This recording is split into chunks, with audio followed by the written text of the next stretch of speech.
Зікір бұл дүниедегі пайдасы оның.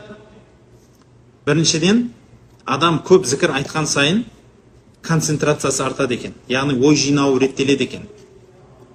Зікірді көп айтқан адам, былай қарапайым тілде айтатын болсақ, ми қызметінің нашарлауы болмайды екен ондай адамда. Былай айтқанда айтады, кейбіреулер қартайғанда алжып кетіп жатады, сондай болып кетіп жатады. Зікірді көп айтқан адамда ондай нәрсе болмайды екен. Сосын зікірді көп айту жанды тазалайды. Зікірді көп айту сіздің Құдайға жақындығыңызды білдіреді. Алла тағала сіздің тіліңізді осындай өзінің сөзін айтқызғысы келіп, сол істі сізге бұйыртқан амалдардың сізге бұйыртып, өзінің сүйген амалын сізге арнағандығын білдіреді. Білесіздер ма? Бұл өмірге барлығымыз келеміз.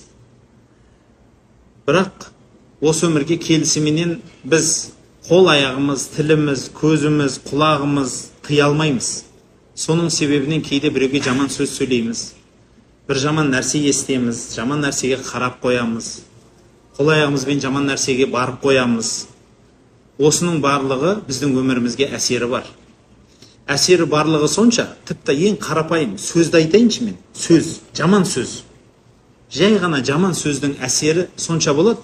Егер, мысалы, қазіргі заманауи тілмен сіз негатив сөйлесеңіз, біреуге бір ашуланып сөйледіңіз, немесе бір ғайбат сөз айттыңыз, өтірік сөз айттыңыз, өтірік куәлік бердіңіз, Құдай сақтасын.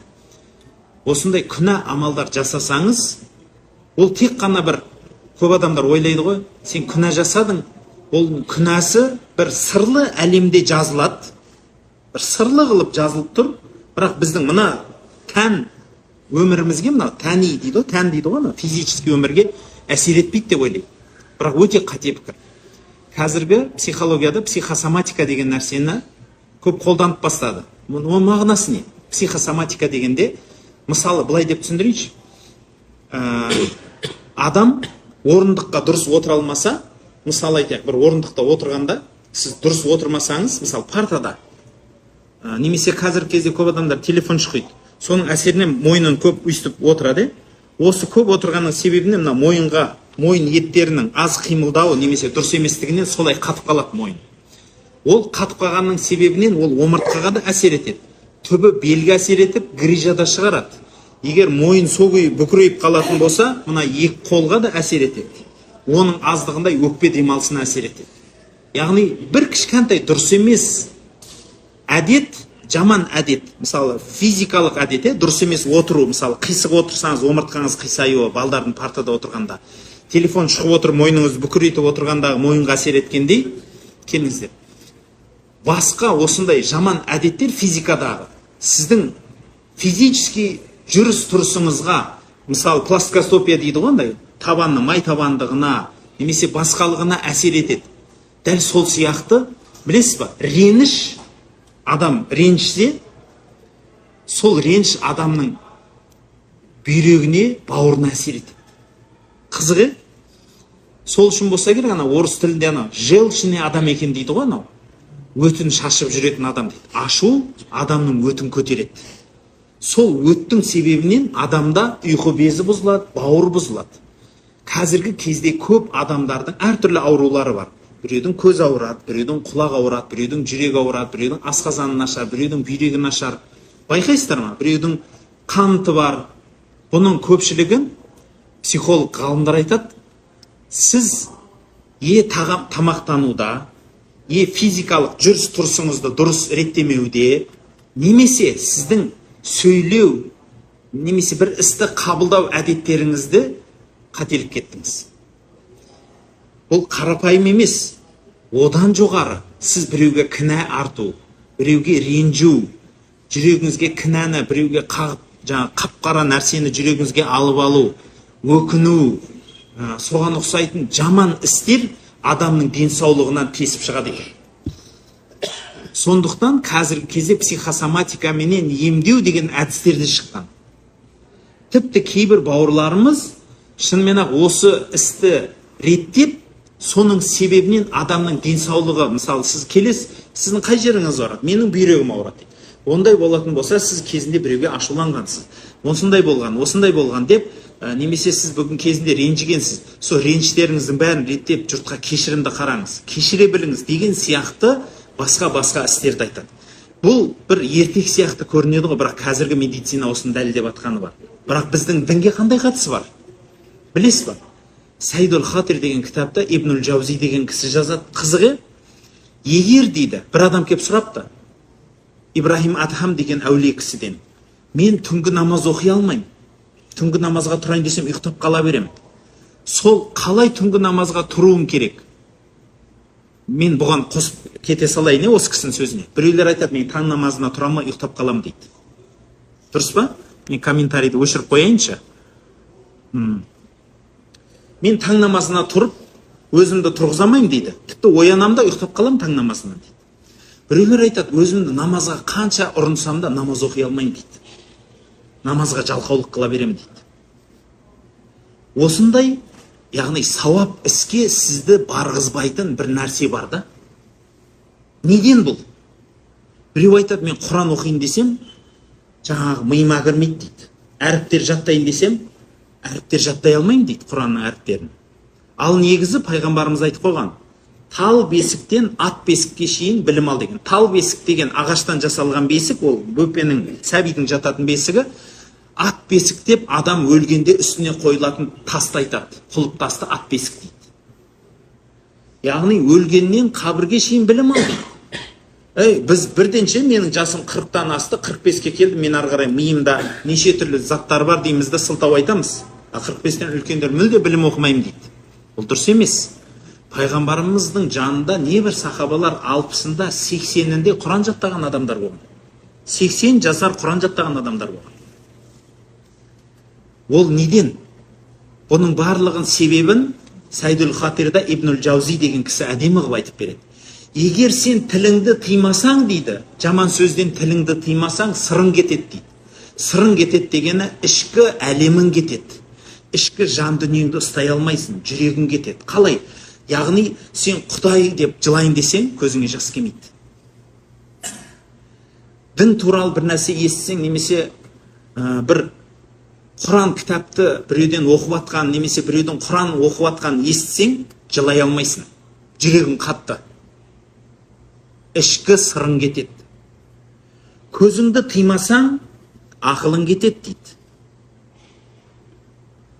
Өзіңді тыймасаң, ғибадатың кетеді дейді. Яғни қол аяғыңызды жаман күнәдан тыймасаңыз, ғибадатыңыз азаяды. Дәмі кетеді. Көп адамдар айтады, мен намаз оқимын, намаздың дәмін сезбеймін дейді. Біреулерді Қағбаға ертіп келеміз. Қағбаны көргенде жылай алмайды. Білесіз ба? Қағбаны көргенде көзіне жас ала алмайды.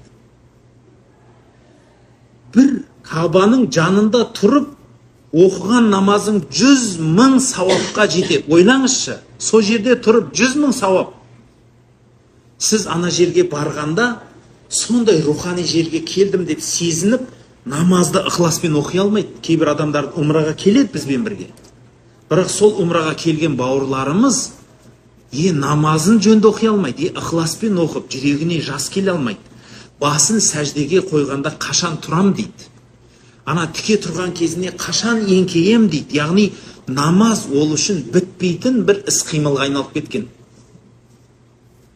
Бұның барлығы ол кісіні қол аяғын күнәдан тыймағаннан, тілін, көзін, құлағын күнәдан тыймағаннан болады.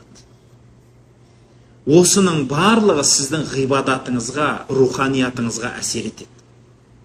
Бұл бізден 15 ғасыр бұрын айтқан ғалымдардың сөздері, пайғамбарымыздың етегін ұстаған ғалымдар, пайғамбарымыз сөздерінен алып келіп бізге әсері қаншалықты екенін айтқан. Біздің бауырлар күнәнің, жасап атқан күнәнің өмірімізге, руханиятымызға әсері сонша ауыр. Ойлаңызшы, сіз жаман сөз айттыңыз, мысалы балағат айттыңыз, өтірік сөйледіңіз. Оңай деп ойлайсыз ғой, біреуді өтірік айттыңыз да алдап жібердіңіз. Білесіз ба? Сол өтірік сөз, біріншіден сіз сөз сөйлегеннің себебінен сіз сырыңызды құрттыңыз. Ішіңіздегі әлеміңізді құрттыңыз. Сырыңыз деген сөзім Біліңіздер, сопылық ғылымында, білімінде адам зікір айтады.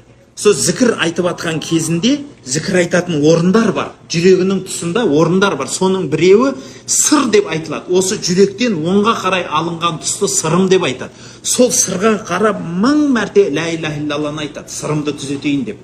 Ойлаңызшы. Өйткені сол сырды да, ішті де, сыртты да түзетуге ғалымдар адамдарға білім үйретеді, зікірдің әдетін үйретеді. Мен сол үшін айтамын, кешегі сабағымыз бен бүгінгі сабағымыз жақын деп. Кеше егер күніңізді зікірге өткізсеңіз, сіз бүгінгі сабаққа дайын болып келдіңіз. Бүгінгі сабағымыз тәубе туралы болады. Тәубенің өмірге әсерін өтеміз, бірақ кешегі зікір туралы айтқан нәрсемді біліп алыңыздар. Көп зікір айту арқылы сіз ішіңізді де, сыртыңызды да, бүкіл бәр дүниеңізді тазалайсыз. Бүкіл төгіліп түседі, бүкіл денеңізден жамандықтан бәр төгіліп түседі. Сондықтан осындай киелі жерге келген екенсіз.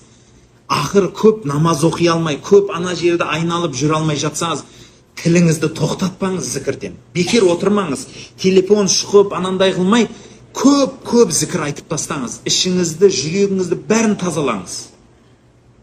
Ал енді тазалықтың, зікір тазалыққа әсер етсе, біліңіз, тазалықтың ең үлкені истиғфар.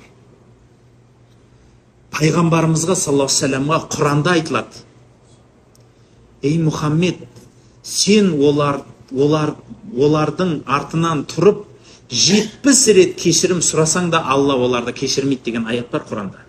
Мен оқып өткендеріңіз бар шығар. 70 деген сөзде сыр бар, қараңызшы.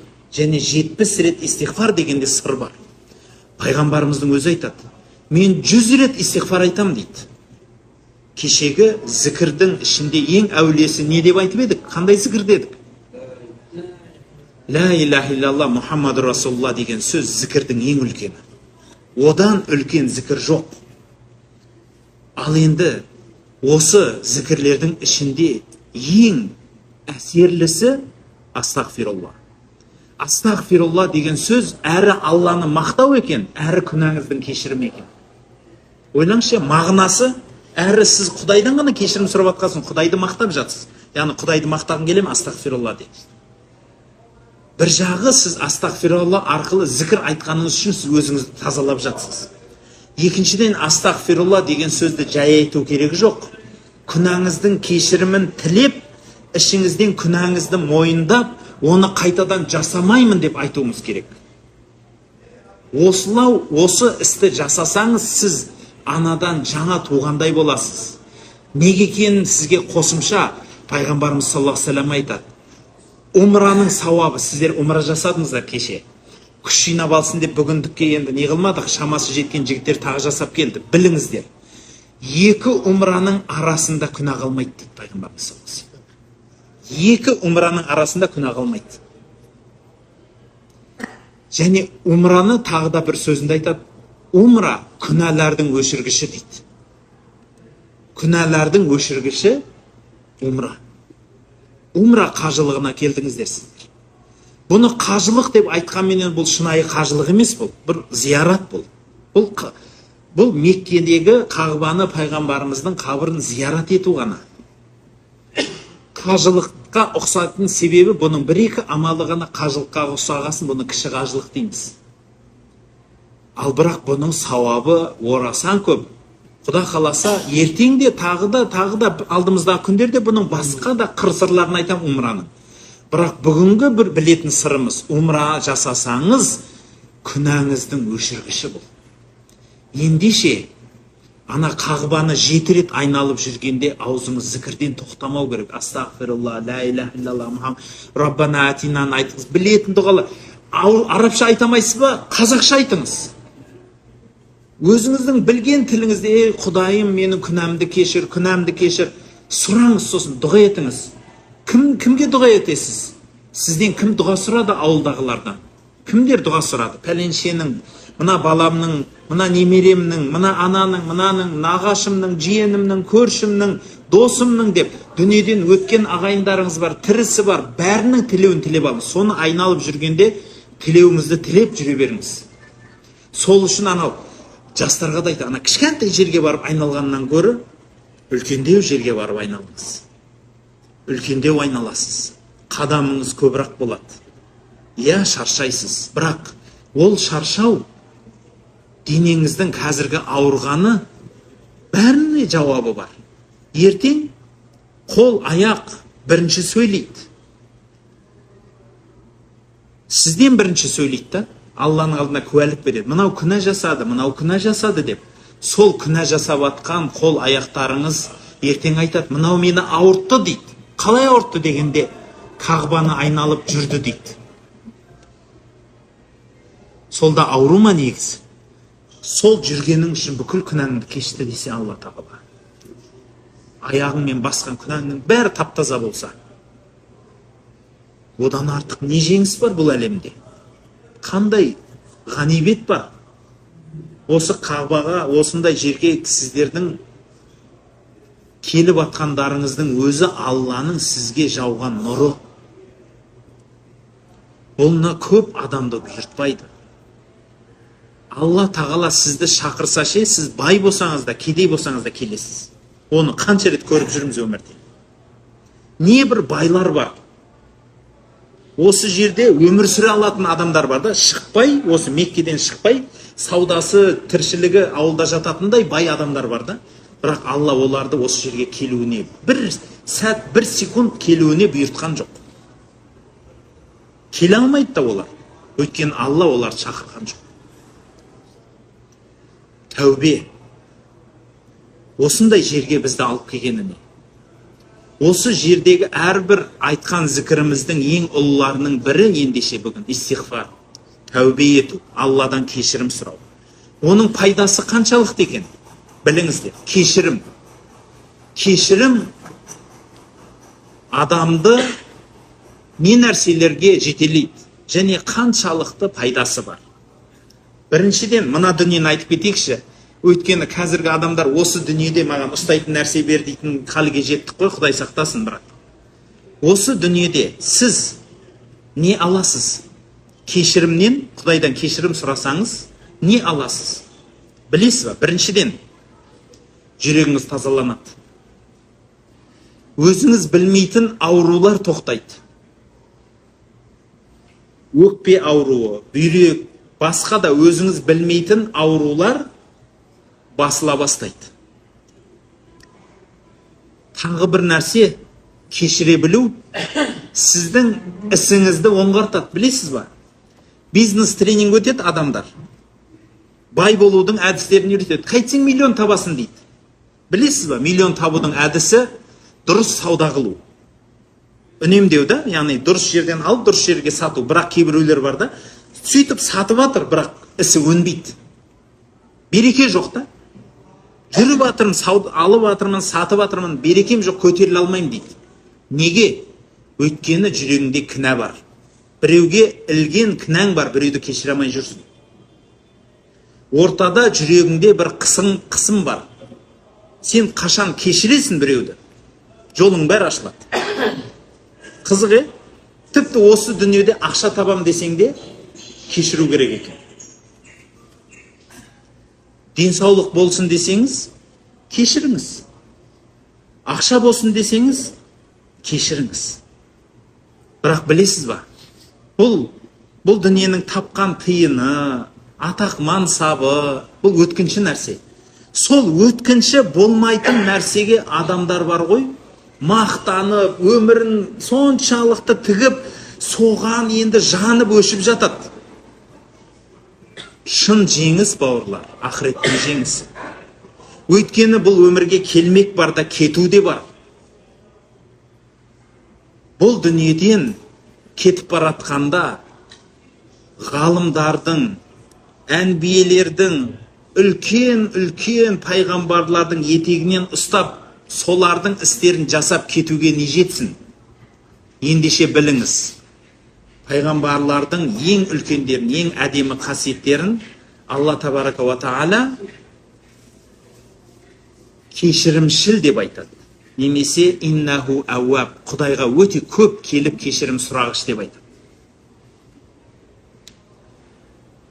Пайғамбарымыз саллаллаху алейхи ва саллямда әсем сөз бар. барлық адамдар қате қылушы дейді. Қате қыла бересіз да, бірақ солардың іштерінде ең абзалы кешірім сұраушысы дейді. Қорытып айтатыным, құрметті бауырлар, өзгені кешіре біліңіз. Неге бүйтіп бастадым? Біреуді кешіре алмаған Алланың кешіріміне өзі лайықты бола алмайды. Мүмкін бір адам сізге өмірде қиянат қылған шығар.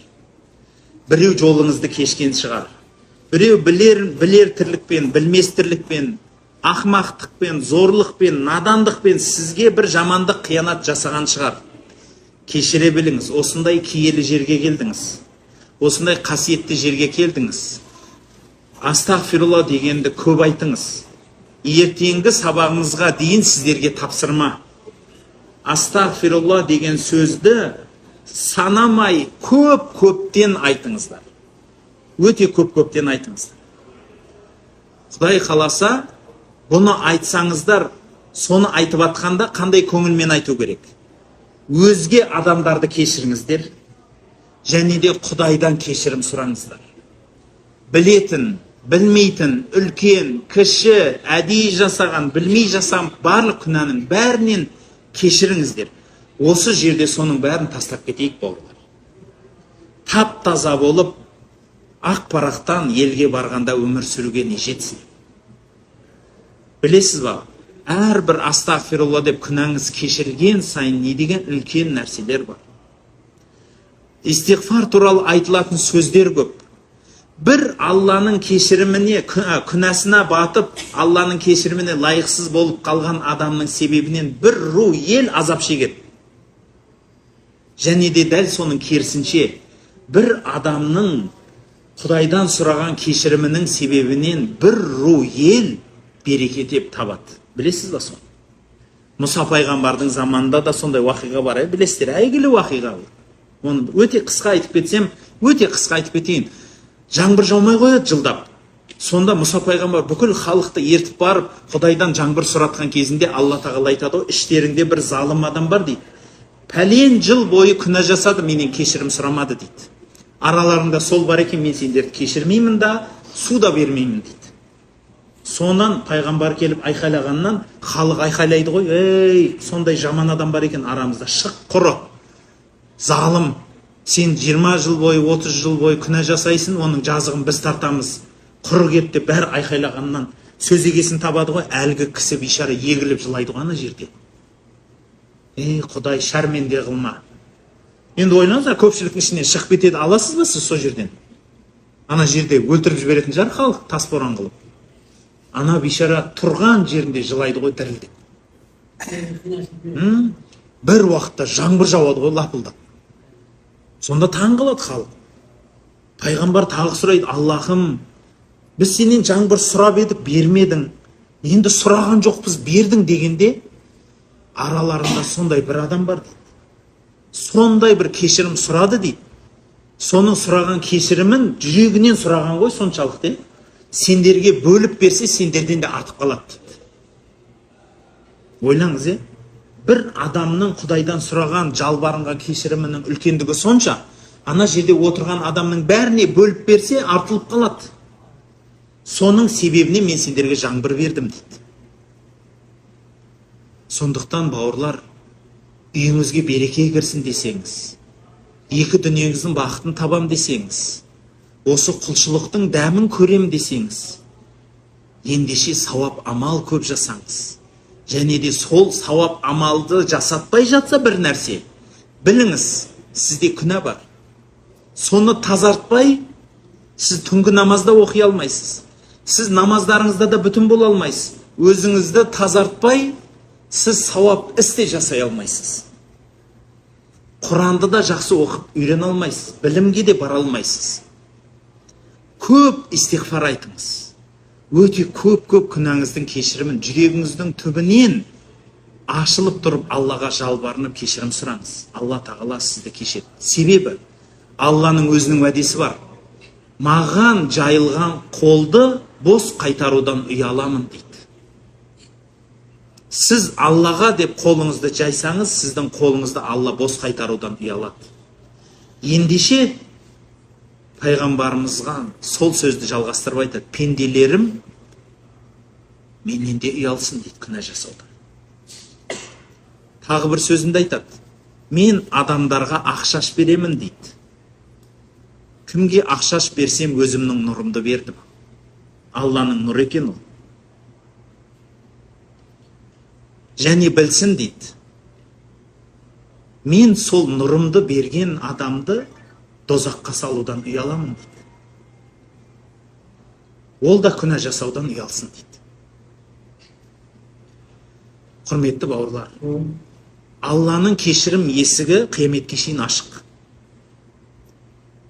Әсіресе сіз сияқты умраға келген, Алланың жолындағы, Алланың қонағы болып келген адамға Алланың есігі 24/7, әрбір секунд, әрбір минут сайын ашық. Не тілесеңіз тілегіңізді береді Алла Тағала. Сіз Алланың қонағысыз. Сондықтан осы бір сәттеріңізді, бақытты сәттеріңізді пайдаланып қалыңыздар. Шаршау ол өтіп кетеді. Ғибадат, құлшылықта отырып шаршасаңыз тұрыңыз, тұрып шаршасаңыз отырыңыз. Бірақ тілде сүйек жоқ қой, Алла Тағала тілге сүйек жоқ қылып берген. Сөйлей берсеңіз болады ғой. Сондықтан отырған жерде қолыңызға тәспі алып, немесе тәспісіз көп зікір айтыңыз. Соңғы айтатыным, құрметті бауырлар, адамның жаны алқымына келгенше Алланың кешірімі таусылмайды. Сол үшін болса керек, Алла Тағала айтады: ей пендем, маған аспан мен жерді толтырып күнә алып келсең, теңіздің көбігіндей күнә болса да мен аспан мен жерді толтырып саған кешірім алып келем дейді. Сен маған қарай жүрсең, мен саған қарай жүгіремін дейді. Алла Тағала сіз десең, сіз одан құлшылық етіп, дұға қылып шаршамасаңыз, сізден шаршамайды. Сондықтан осы әсем бір отырысымызды дұғамен аяқтасақ. Бисмиллахир-рахманир-рахим. Илахи амин. Осы кешелі бер маған жазып, интернеттен көптеп дұға сұрап жатыр екен бауырларымыз. Олардың бәрін есімін шамамыз жеткенше айтып жатырмыз. Есімдерін айтқандар, есімдерін айтпағандар, Аллахым осы көпшіліктің қол көтеріп отырғандардың жанұяларына бақ береке бер, күнәларын кешір, дерт сырқат науқастарына шипа бер, перзент талап етіп атқандарына перзент бергейсін салихалы. Аллахым, қандай да бір бастарында қиыншылық, ауыртпашылықтары болса, өзің кешіргейсін. Раббым, Аллахым, дүниелік, ақыреттік қандай да бір тілектер болса, өзің қабыл еткейсін. Раббым, Аллахым, біз сенің үйреткенің, пайғамбарымыз саллаллаху алейхи ва саллям үйреткендей қылып дұға жасаудамыз. Ендеше өзің уәде қылғандай қабыл еткейсін. Аллахумма салли аля сайидина Мухаммадин ва алейхи ва сахбихи ва саллим би рахматика я архамар